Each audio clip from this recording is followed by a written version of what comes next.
When the judge asked my husband why he lied about our children living with him, he froze. Not because he felt guilty, but because he knew he was finally out of control. For years, I lived in a marriage that felt like a cage. For years, he cheated, lied, hurt me, and made my children cry themselves to sleep. But while he thought I was weak, I was quietly building the only weapon he feared, the truth. And on the day I walked into court armed with everything he never expected, his entire world collapsed. If you've ever prayed for the moment someone cruel finally faces karma, hit that like button, subscribe, and get ready.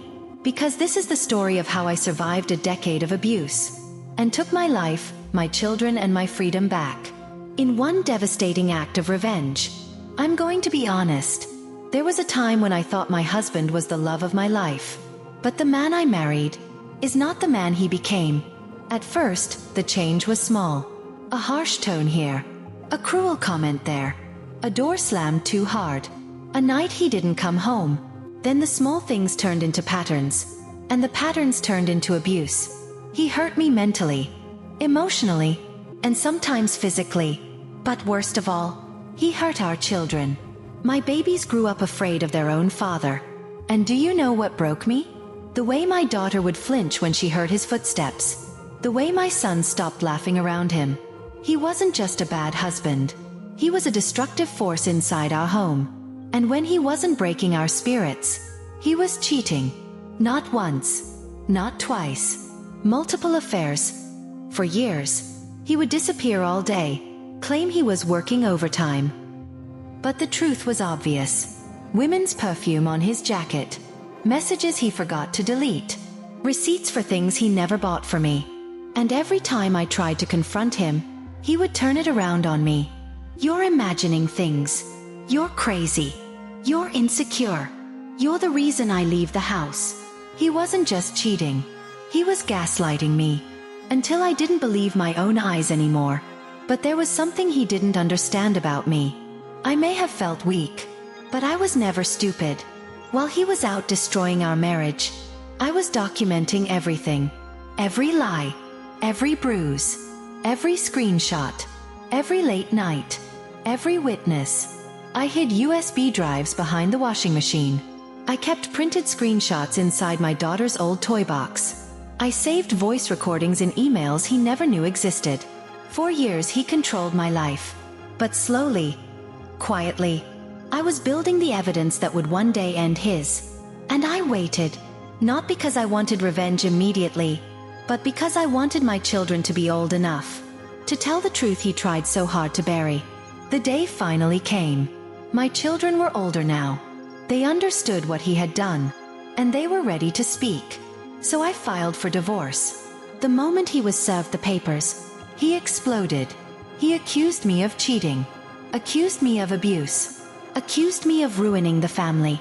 He ran to his relatives, crying, acting like the victim, spinning stories so dramatic he could have written a TV show. But he had no idea that I had everything I needed to destroy his lies. The divorce was quick, because the truth was clear. But he wasn't finished. He wanted custody of both kids. Not because he loved them, not because he cared, but because he wanted child support money. And so, he did what he always did best. He lied. He told the court that both children were living with him, that I was an unfit mother, that I abandoned them. And while he was lying to the judge, my son was actually living with me the entire time. 6 months of lies. 6 months of pretending. 6 months of him stealing money he didn't deserve. The day of the custody hearing, I woke up trembling. My hands were cold. My stomach hurt. But I wasn't scared of him anymore. I was scared of how much damage he'd done to my children. When we entered the courtroom, he sat there with that same arrogant smirk, the one he used whenever he thought he'd already won. The judge asked him, "Do both children currently live with you?" And he smiled confidently. "Yes, Your Honor." A perfect lie. Delivered perfectly. Until I stood up. I handed the judge the evidence I had saved for years. Photos, documents, financial records, screenshots, witness letters, everything he thought I'd never dare to show. Then my son spoke. His voice was soft, but steady. "Your Honor, I've been living with my mom for months." My husband's face went white, like he'd seen a ghost. The judge leaned forward and said, "Sir, you are lying to this court.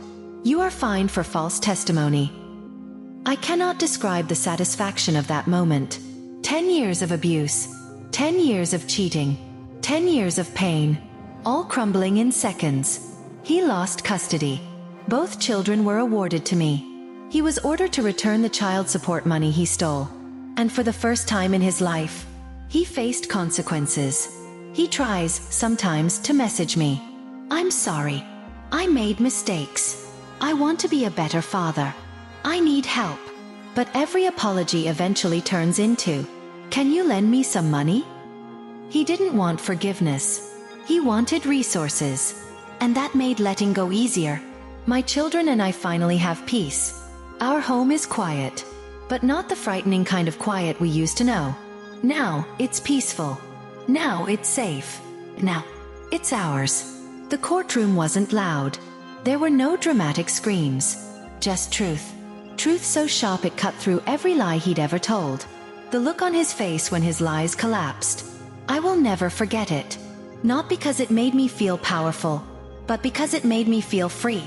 For the first time in a decade, I could breathe. Revenge doesn't always come in violence or anger. Sometimes it comes in the quiet strength of someone who refuses to stay a victim. My children and I didn't just escape. We won. And we're never going back.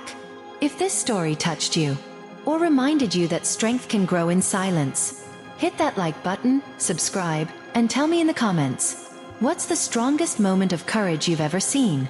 Thank you for listening. And remember, silence isn't weakness. Sometimes, it's preparation.